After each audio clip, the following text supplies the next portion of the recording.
So today's been a bit of a shit day. And I've been watching a lot of YouTube videos lately of older people, of which I am one, who have lost their jobs recently. Maybe I shouldn't have watched so many videos. Because today I found out my department is being closed or phased out by the end of 2025. And even though I kind of had a feeling that that was going to happen,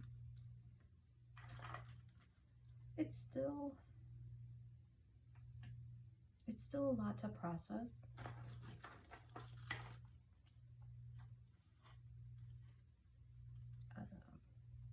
It was a crazy day. The meetings were not well done. I guess that's a lot to ask for. I don't know. I don't know how smoothly firing people goes. It's not what I do. But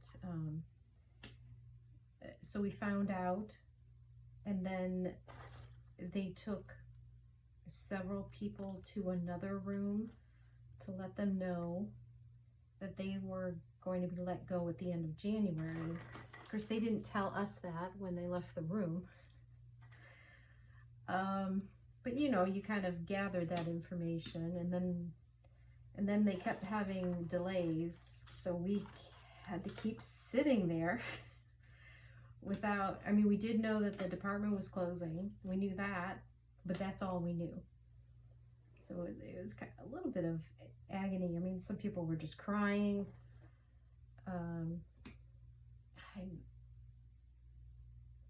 If there was a dog in trouble or an animal of some sort, I would start crying, but things like this, I just don't. I don't know if it's shock or maybe because I don't know. I don't know why, but when I work with my daughter and in the same department, so when I saw my daughter start to get a little bit emotional, I almost started to cry, because it is hard for me to see people upset. But I was keeping it together, and I hate to see the people I care about upset. And I don't know, I guess maybe I'm a little bit of an empath too, because just there was a lot of emotions in that room. There was anger, there was sadness, there was confusion, and it was a lot. I really didn't think things were going to happen so quickly. I was sure that we were going to have a lot of changes in our department. It seemed that was the only way we were going to be able to move forward.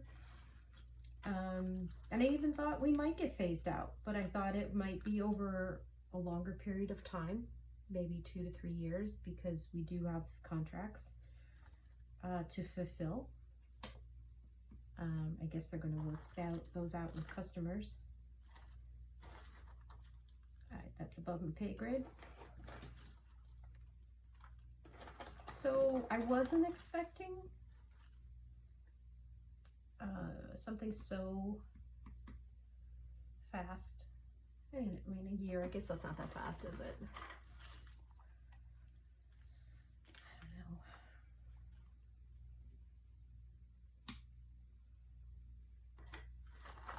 It's just been a lot. Like I said, I work with my daughter, so I was with my daughter all day. I texted my son right away because I just needed to talk to somebody, and I knew that I couldn't talk to my daughter. We were in a room with all the other people, and I didn't want to get personal in there. It's just that's just me. So I was texting with him, and I was texting with my friend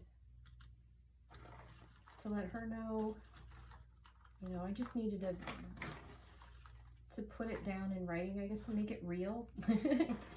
It's like, it just felt so weird. Like, I heard all the words they were saying, and it's like, yeah, that makes sense. But then you're like, oh, that's me. Like, it affects me. And that's the part I'm having a little more trouble, like, totally processing.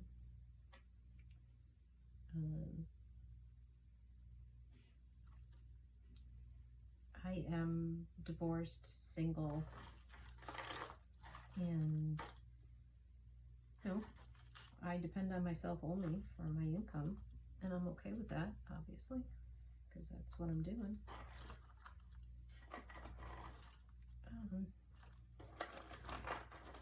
So, you know, it's a little scary, but it's also like not something that I haven't been thinking about. I've definitely been thinking about, you know, changing jobs into something that resonates with me more, that's something that aligns with my values, you know, put my energy into things that I believe in. Would, you know, perfect world, besides just, you know, working for a living. So I was looking at some stuff, but, you know, it's hard when you're older and you're like a little bit scared to try new things and get out of your comfort zone. But I guess the universe was like, hey, life's out here. Life's outside the comfort zone. Isn't that what people say? That's what people say.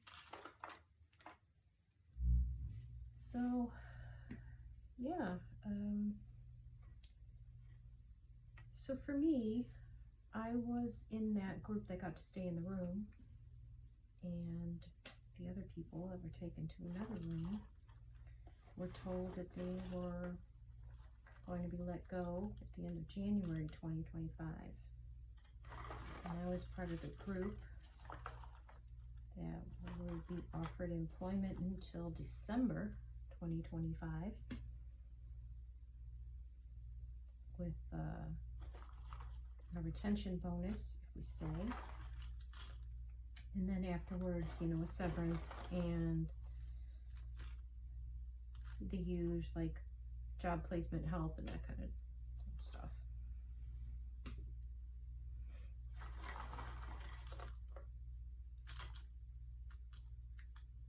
And, you know, there's a little bit of survivor's guilt, which I'm no stranger to. I've been at this company for 7 years. I was supposed to be eligible for sabbatical this year, and I'm definitely not going to be able to do that. But I've been here, and I have watched a few layoffs and survived those layoffs.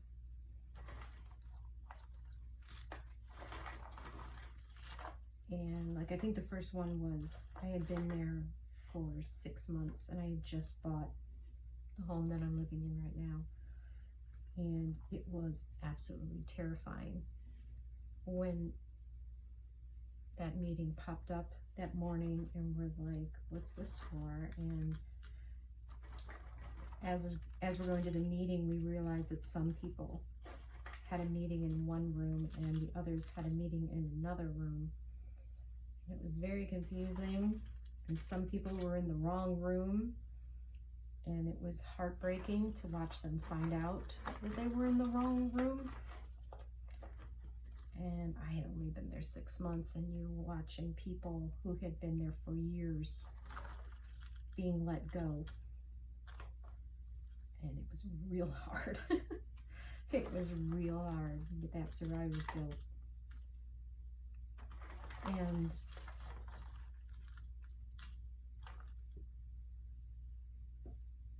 it was terrifying because I thought it could have been me. It could have been me. I did not have a big safety net at that time. And it would have been terrifying to start all over again. Like, I had gotten this job because my daughter worked there. least that's how I felt about it. My manager at the time was very kind and was like, this is not why you're here. And I am here on my own merits, blah, blah, blah, which is very nice, I guess. So after I processed all that, at that time, I made it my mission to never feel that way again, which is probably some sort of trauma response. I don't know. I'm not in therapy anymore right now, but that sounds about right. As far as like, I wanted to make sure I had 6 months living expenses. I kept my expenses low. I have a side hustle that brings in a little bit of money, or that I could ramp up if I needed to. Very, very frugal, but I still live a life and do fun things. But it definitely, once I reached that point, it definitely gave me this level of freedom. Several times in the last few years when things have gone just crazy at work, I was like, I can just quit. I can walk away. I don't need this. And that's a really good feeling. I think they call it fuck you money. When you have that money in the bank, I'm like, yeah, I could do that. I'm sorry, am I not supposed to swear? I don't know. Maybe I'll bleep it out, maybe I won't.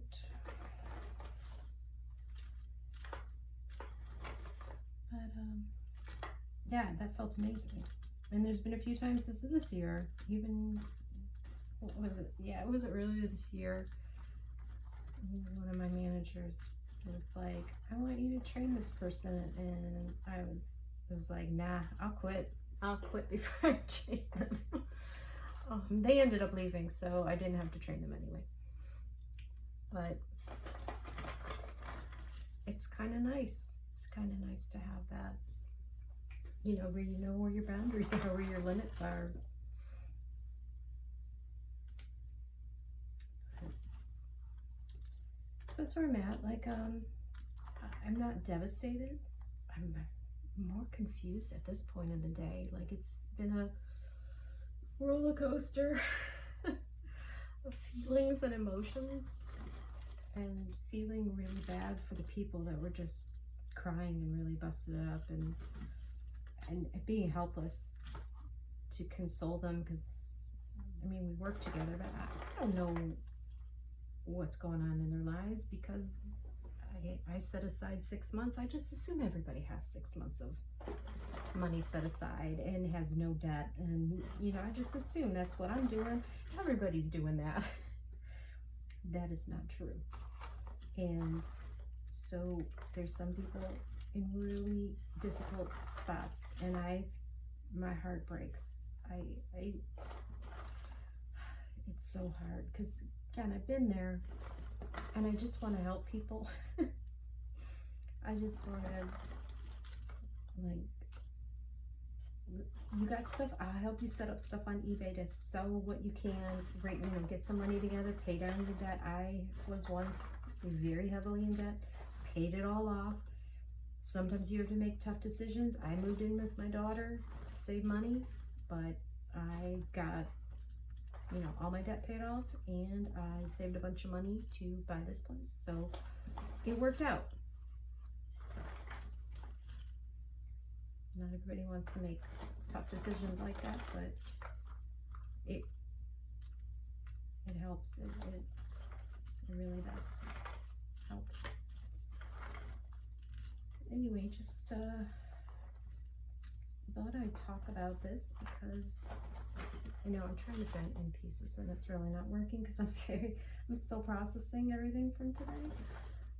But I thought this would be a good way to empty everything that's in my head right now. I did look over the severance agreement. The severance package, money-wise, at the end was pretty insulting.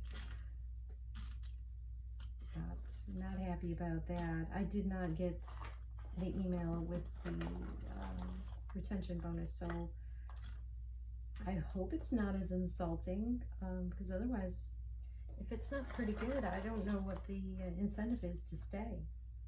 Like, we have a lot of work to do, and now we have less people to do it. And what is my incentive to stay and finish this work? I don't know, I have to think about that. I do like the people I work with. We'd all be in it together, so I mean, that's something. But if I wasn't going into work, I could be working on the other money-making goals. I do sell on eBay, Poshmark, and Mercari. And I've been wanting to start a YouTube channel for months. But talking about this subject was not on the agenda. It was not what I was planning on. I was debating on several things because I have, I have interests. I enjoy puzzles, and I wanted to create some sort of puzzle videos, to with music to maybe sleep to, or just kind of have in the background, because that's what I like to watch. I like to watch people play video games, which I also would like to do some of those. It's pretty, there's a lot of people doing it, so I don't know, but it's something I would enjoy. And I think when I was thinking about creating a channel, I was just thinking of creating things that I would watch, that I would want to watch, and that would that's what I would want to watch. I would love to watch people doing a puzzle with maybe some nice music in the background. That's kind of my jam. But I also like, I do tarot readings, and I also watch that on YouTube. I enjoy that, so I could do that. I also sell, like I said, I sell on eBay and stuff. I don't want to do videos on that. I think that is also just full of people doing that. And I also don't get like super excited about it. I mean, I do it because I can and I know how to do it, but like I don't keep up. Like every time there's a rule change, somebody be doing a video just like yelling about eBay sucks, and I'm like, I just don't feel that way. And it's their platform, and they're going to change the rules, and either you sell on it or you don't. And that's kind of how I feel about that. And I have been selling on eBay off and on since 1999, I think. So I've been through a lot of changes, and I don't hate them. I've only been on Mercari since like 2017. I think Poshmark is the same, 2017. I think that's when I joined them. And they're fine.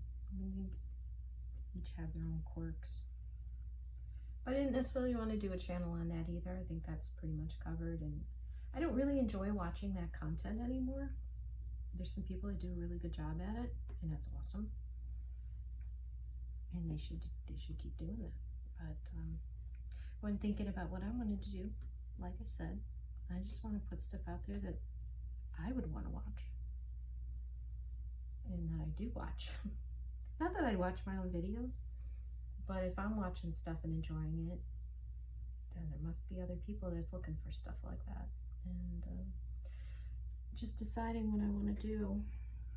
But that's not what, I guess I gotta focus. I have to learn how to focus as a YouTuber. Good luck with that.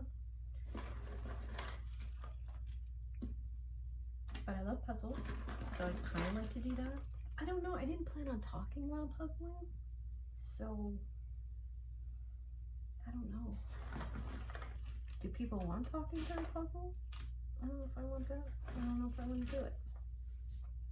I'm really not a chatty person. My daughter would say otherwise, but I don't think I am. Anyway, this video was about me losing my job.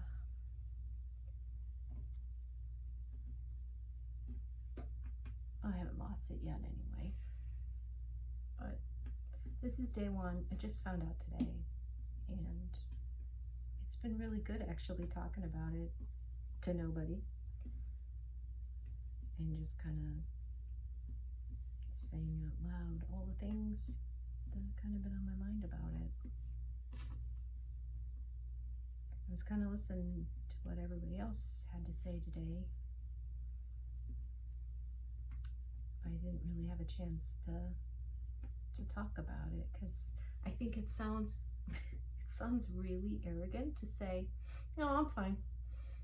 I'll be okay. I got money." Like that sounds. I mean, that seems like an asshole thing to say.